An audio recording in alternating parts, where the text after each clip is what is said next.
ना खाता न बही, जो भाजपा कहे वही सही। ना कानून है और ना ही संविधान, जो वो कहते वही आज पत्थर की लकीर है। उसी की तुलसी नहीं बबूल है, अमेठी की भूल है। सीएमओ साहब पे मुकदमा होना चाहिए और स्मृति ईरानी जी को इस्तीफा देना चाहिए, तब मैं समझूंगा इस लोकतंत्र को बचाने का काम करते हैं। वरना मोदी जी और उनकी ये पूरी टीम, ये तो खैर अभिनेत्री हैं, ये अच्छा अभिनय कर सकती हैं लेकिन अच्छी राजनीति नहीं कर सकती। ये जनता की आवाज को बुलंद नहीं कर सकती। अमेठी की जनता को इतने नासमझ ना समझे। अमेठी की जनता अगर प्रधानमंत्री बनाना जानती है, ताज पहनाना जानती है, तो जमीन में उतारना भी जानती है। मान के चलिए इलेक्शन 2024 आने वाला है, एक भी हॉस्पिटल कोई बनाया गया कि नहीं यहाँ पे? हमारे हिसाब से तो भैया कोई हॉस्पिटल नहीं बनाया गया। अमेठी क्षेत्र में कोई हॉस्पिटल नहीं? कोई हॉस्पिटल नहीं है, बल्कि जो भी हैं वो बंद कगार पे हैं, और जो CHC PSC भी हैं उसमें भी डॉक्टर नहीं है और ना टाइम पे आते हैं। यहाँ तक कि जो जिले में भी जो जिला हॉस्पिटल है उसमें भी डॉक्टर की कमी है, और सामान जो मेडिकल के लिए हथियार औजार हैं उसकी भी कमी, या अगर वो हैं भी तो उसके लिए चलाने वाले लोग नहीं हैं। अच्छा, कितने दिन से धरना प्रदर्शन चल रहा है आपका ये? भैया आज 3 दिन हो गया। 3 दिन हो गया। हम लोग तो गांधी जी के तो कोई सक्षम अधिकारी कोई आया कि नहीं आपसे मुलाकात करने? आप नहीं, आज आए थे ADM साहब के पर वो बन करके, और CO साहब CMO साहब आए थे कि आप लोग इसको बंद कर दीजिए। हम लोगों की मांग है, एक तो संजय गांधी हॉस्पिटल खोला जाए, और एक जो यहाँ का अस्पताल है इसमें जो भी कमियां हैं, डॉक्टर नहीं है, नर्सें नहीं है, इसको तुरंत बढ़ाया जाए, पूरी व्यवस्था यहाँ से की जाए, जिससे कि अमेठी की जनता को पूरा लाभ मिल सके। हम लोग जनता के लिए हैं और जनता के लिए हमेशा यहाँ पर तत्पर रहेंगे। अभी सत्याग्रह चल रहा है। पहला फेस हमारा था कि सभी हमारे लोग DM साहब को ज्ञापन दिया गया है। इसको लेकर करीब 17 ज्ञापन हम लोग दिए जा चुके हैं आज 4-5 दिन में। दूसरा फेस में ये सत्याग्रह वाला कार्यक्रम था। शासन सत्ता की तरफ से आप लोगों को क्या आश्वासन मिला? कोई आश्वासन, जब वो किया ही उनके जरिए है, पता नहीं कौन सा ऐसा प्रेशर है, क्या है कि मानते हैं कि देश में लोकतंत्र बचाया कि नहीं बचाया? अगर जिस तरह की कंडीशन है, तानाशाही है, क्या मानते हैं आप लोग? मानते हैं लोकतंत्र बचाया? भाई हम तो उसके लिए एक ही चीज कहेंगे, ना खाता न बही, जो भाजपा कहे वही सही।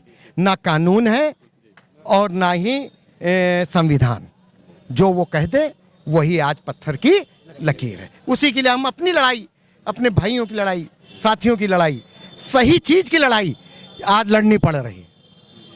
क्या पर्चे? सबसे पहले सर पर्चे। फरहान वारसी, मैं प्रभारी हूँ अमेठी का, और मैं यही कहना चाहता हूँ कि तुलसी नहीं बबूल है, अमेठी की भूल है। अभी आपने भाई साहब एक बात कही ना कि राहुल जी की सदस्यता, उनकी सदस्यता एक बात पर रद्द कर दी जाती है, यहाँ तक कि जब वो आपकी बात, जनता की बात सदन में उठाने की कोशिश करते हैं, उनका माइक बंद कर दिया जाता है। वो यही नहीं रुकते, उनके सांसदों द्वारा अभद्र टिप्पणी की दी जाती है। भाजपा के सांसद दानिश अली को, वो खामोश रहते हैं, कोई कार्रवाई नहीं होती है। आप सुनिए, संजय सिंह की सदस्यता खत्म कर दी जाती है, वो खामोश रहते, कोई निरस्त नहीं किया जाता है कि किसी की सदस्यता को। मैं आपको बताना चाहता हूं कि आपकी के अमेठी क्षेत्र में 2 पत्रकार, स्वतंत्र पत्रकार, वो अपने धर्म को निभाने के लिए उन्होंने स्मृति जी से सवाल किया, जो नॉर्मल किसी भी राजनेता से किया जा सकता है। उसके बदले में उसको धमकी दी जाती है और उसके बॉस से कहलाकर उसकी नौकरी छीन ली जाती है। ये कहाँ का न्याय है और कहाँ का लोकतंत्र है? मैं समझना चाहता हूं कि आपने शिक्षा के क्षेत्र में अमेठी में IIIT जैसे प्रोजेक्ट को बंद कर दिया। आपने मेगा फूड पार्क को, उस सपने को अपने पैरों तले रौंद दिया। आपने स्वास्थ्य, गंभीर रोगों में ग्रस्त लोग जिनका इलाज पिछले 2-3 सालों से आपके संजय गांधी अस्पताल में चल रहा था, उस अस्पताल को बंद करने की काम किया है, जिसमें ब्लड बैंक था, जिसमें कार्डियोलॉजिस्ट अच्छे थे, ऑर्थोपेडिक जिसमें अच्छे थे, जिसमें वेंटिलेटर की, आप बता दिए जिले में कहाँ है?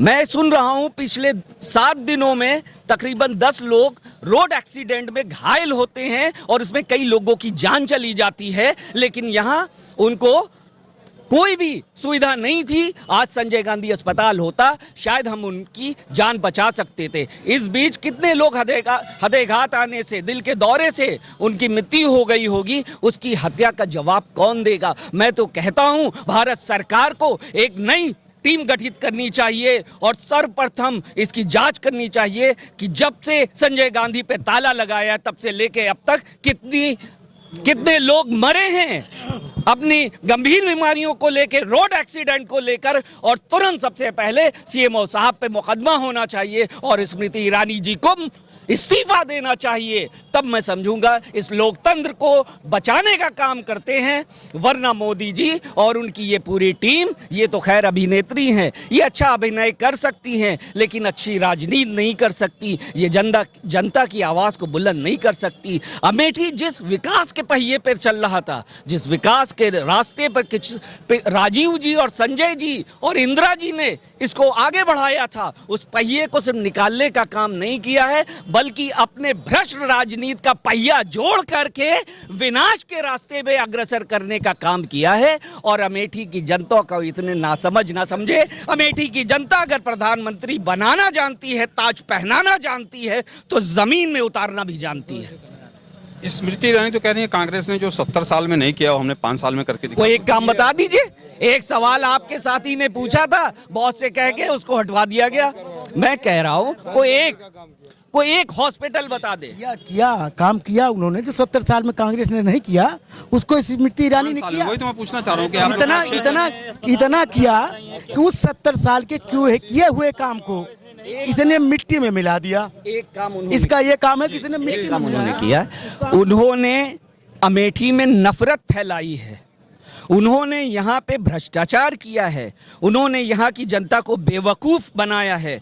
और हमने 70 साल में जो काम किया है उसका नतीजा ये है कि हम मोहब्बत की दुकान खोलते हैं और नफरत को छोड़ते हैं और मोहब्बत को बांटते हैं।